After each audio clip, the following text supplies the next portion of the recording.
Pemirsa, sebelum kita lanjutkan kembali perbincangan, kami bawa Anda untuk bisa melihat lebih dekat sebenarnya siapa calon gubernur dan juga calon wakil gubernur Jakarta ini. Kita akan mulai terlebih dahulu dengan pasangan Pramono Anung dan juga Rano Karno. Nah ini dia, siapakah sosok Pramono Anung dan juga bagaimana track recordnya tadi kalau katanya Mas Agung ini begitu penting bagi para pemilih Jakarta. Nah kita sudah lihat tadi data dari Pramono Anung, ini dia usia 61 tahun.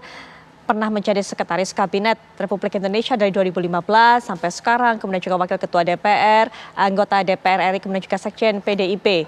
Kita lihat itulah yang pernah dijalani ataupun juga jabatan tugas yang pernah diemban oleh sosok Pramono Anung. Nah ini dia Bang Dul.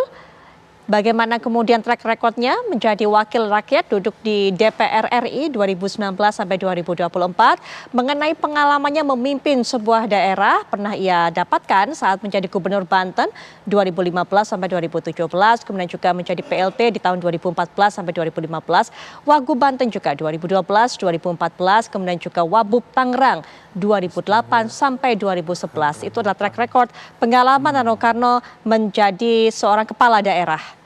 Kemudian ini dia RK ataupun juga Kang Ridwan Kamil yang sekarang nggak mau dipanggil Kang Emil tapi menjadi Bang Emil karena tinggal di Jakarta. Bang Emil seperti apa? Bukan lagi Persib tentunya Mas Agung, tapi sudah meminta dukungan dari Jakmania. Nah kita lihat bagaimana karirnya dari Bang Emil ini. Sebagai Ketua TKD Prabowo Gibran Jawa Barat, kemudian juga Anda sudah bisa lihat tentunya sebagai Gubernur Jawa Barat 2018 sampai 2023. Nah, bagaimana kiprahnya juga di politik di Partai Golkar. Baik, kita lihat sosok pendampingnya Suswono. Ridwan Kamil Suswono, ada yang menyingkat Rawon begitu. Suswono ini usia 65 tahun, Ketua Majelis Pertimbangan Pusat PKS 2020 sampai sekarang. Pernah juga menjabat sebagai Menteri Pertanian 2009 sampai 2014 di era Presiden SBY. Kemudian juga anggota DPR, Wasekjen PKS. Nah kita lihat profil dari pasangan yang ketiga. Dharma Pongrekun Kunwardana yang merupakan calon independen. Calon yang selalu menarik untuk kita lihat karena bukan diusung oleh partai. Nah, apakah kemudian mampu menyuarakan suara warga Jakarta dan menjawab segala macam masalah warga Jakarta ini? Calon independen, Komjen Pol Purnawirawan Dharma Pongrekun. Kita lihat bagaimana karirnya di pihak di institusi kepolisian. Kemudian Deputi Bidang Identifikasi dan Deteksi BSSN. Kemudian kita lihat juga Wakil Kepala BSSN 2019 sampai 2021 dan Patilem Diklat Polri 2024. Berikutnya inilah sosok pendampingnya Kunwardana yang disebut bayi ajaib. Sekjen Partai Demokrasi Kebangsaan 2015 sampai 2020. Kemudian juga pernah menjadi caleg DPR dari PAN Dapil Jawa Timur 2 2019. Kita sudah simak bagaimana profil dari masing-masing cagup cawagup. Nah sepertinya kita berikan kesempatan berikutnya Bang Dev untuk memberikan kalimat penutup karena kabarnya juga waktunya begitu terbatas, harus segera meninggalkan perbincangan ini. Silakan Bang Dev. Ya, ini adalah pesta demokrasi di mana bangsa Indonesia secara umum kita memilih para kepala daerah kita, dan di sini kita dituntut untuk menjadi lebih dewasa, menjadi lebih mawas diri untuk menentukan siapa yang kita yakini bahwa yang terbaik untuk menjadi pemimpin di masing-masing wilayah kita. Kami dari Partai Golkar beserta koalisi Kim Plus ya, itu kita telah menentukan bahwa yang terbaik dari pandangan kita adalah Pak Ridwan Kamil dan Pak Suswono untuk melanjutkan, menyelesaikan, meneruskan apa yang telah dirintis baik dari pemerintah pusat dan juga dari para gubernur-gubernur terdahulu untuk kepentingan Jakarta. Sekarang di mana di era transisi Jakarta tidak lagi menjadi ibu kota, akan tapi menjadi pusat bisnis, akan tapi tetap menjadi barometer utama akan segala macam perkembangan di Indonesia. Nah, untuk itu dibutuhkan suatu pemimpin yang memiliki visi yang jelas, memiliki visi yang luas, memiliki pengalaman yang telah teruji di berbagai macam bidang dan diakui kemampuannya bukan hanya dari lokal, akan tapi lebih dari regional, bahkan sudah menjadi internasional.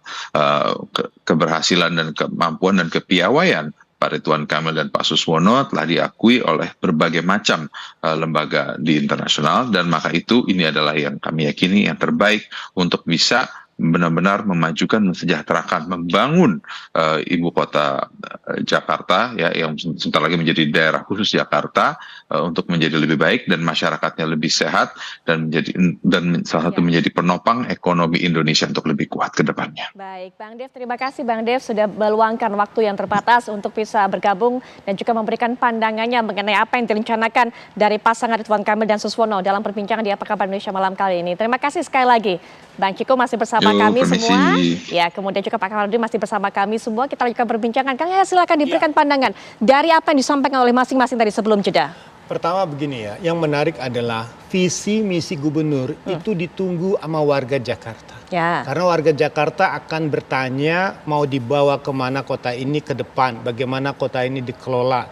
Dan yang tadi Mas Agung juga mengatakan, warga Jakarta tuh rasional, bisa melihat janji-janji itu sebetulnya janji kosong, janji yang bisa diimplementasikan, atau kemungkinan janji yang bisa Gatot Kocir, gagal total, kocar-kacir. Ini cek aja ya. Nah, pernah begini, waktu misalnya zaman Pak Anies lah misalnya, ada janji saya akan membatalkan reklamasi, tahu-tahu ternyata tidak sepenuhnya berjalan misalnya satu. Ada DP 0, ternyata juga tidak bisa dijalankan sepenuhnya. Ada hal-hal lain. Nah, jadi sekarang ini bagi kita, bagi warga Jakarta, jika nanti apa yang dijanjikan oleh tim suksesnya atau gubernur, itu harus melihat ini sesuatu yang realistis atau tidak. Kenapa? Karena janji politik itu akan masuk ke dalam RPJM, Rencana Pembangunan Jangka Menengah, yang akan dikerjakan dalam 5 tahun masa kepemimpinannya. Ada yang teknokratis dari teman-teman OPD, ada yang aspiratif dari Musrembang, dan ada ini. Nah, sekarang pertanyaan juga, misalnya contoh sekarang nih kan, ketika ada janji untuk memberikan subsidi lah, bantuan. Jakarta ini sekarang ini bebannya begitu banyak bantuan sosial yang dalam konteks implementasinya tidak tepat sasaran. Contohnya ya, bantuan sosial kita untuk Jakarta Pintar, Jakarta Sehat, BPJS dan sebagainya itu hampir 17 triliun. Tetapi dalam prakteknya, karena mungkin ini merupakan janji, misalnya kartu Jakarta Pintar, yang pintar tuh bukan anak-anaknya, tapi bapak ibunya. Karena kan? Kartu uangnya dipakai untuk cicilan motor, cicilan TV. Jadi tidak tepat sasaran. Nah, akhirnya apa? Dievaluasi kan. Akhirnya yang tahun depan ini akan dibuat sekolah gratis aja. Ternyata biaya sekolah gratis ini ya kan lebih murah dari kartu Jakarta Pintar yang 2,8. Nah, artinya apa? Warga itu kalau bisa nanti suatu saat dari semua kandidat-kandidat itu semua dibedah bersama-sama. Realistis nggak? Tadi Mas Agung mengatakan Jakarta itu pendidikannya rata-rata cukup baik. Misalnya contoh, Jakarta ini kota yang sangat ramah sama pendatang.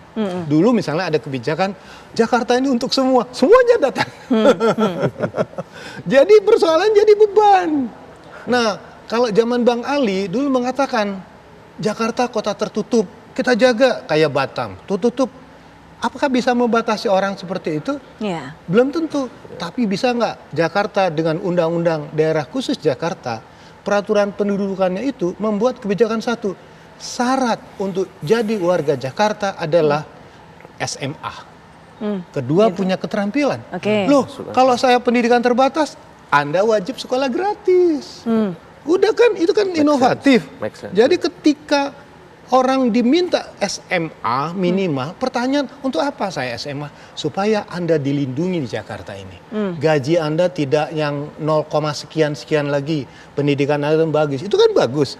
Nah, kemudian dari persoalan dalam konteks perlindungan, bisa nggak Jakarta ini nanti suatu saat dalam konteks mendapatkan sumber daya yang terbaik, mereka itu yang datang untuk mendapatkan warga sebagai warga Jakarta, itu harus ada 5 tahun, 10 tahun baru bisa dapat bantuan sosial. Oke, Ah, baik. itu kan menarik kan? Iya. Daripada nanti semua orang pada berbondong-bondong, terus tiba-tiba kita ngelola keuangannya, keuangannya nggak cukup, nanti pengelolanya bisa TBC itu, tekanan batin capek deh karena begitu banyak masalah. Baik, Kang Yayat, tahan sampai di situ terlebih dahulu. Ini sebuah tantangan. Mbak Ciko, Pak Kamarudin nanti mungkin bisa ditanggapi bahwa janji-janji yang akan diberikan disampaikan oleh Pak Cagup, Pak Cawagup ini begitu dinantikan oleh masyarakat sehingga harus realistis untuk bisa diwujudkan. Nanti bisa diberikan jawaban termasuk juga sudah disinggung oleh Kang Yayat. Masalah berikutnya yang mungkin bisa ditanggapi oleh baik Pak Kamarudin dan juga Bang Ciko adalah bagaimana membatasi masuk orang Jakarta untuk bisa membatasi jumlah warga Jakarta. Sesaat lagi.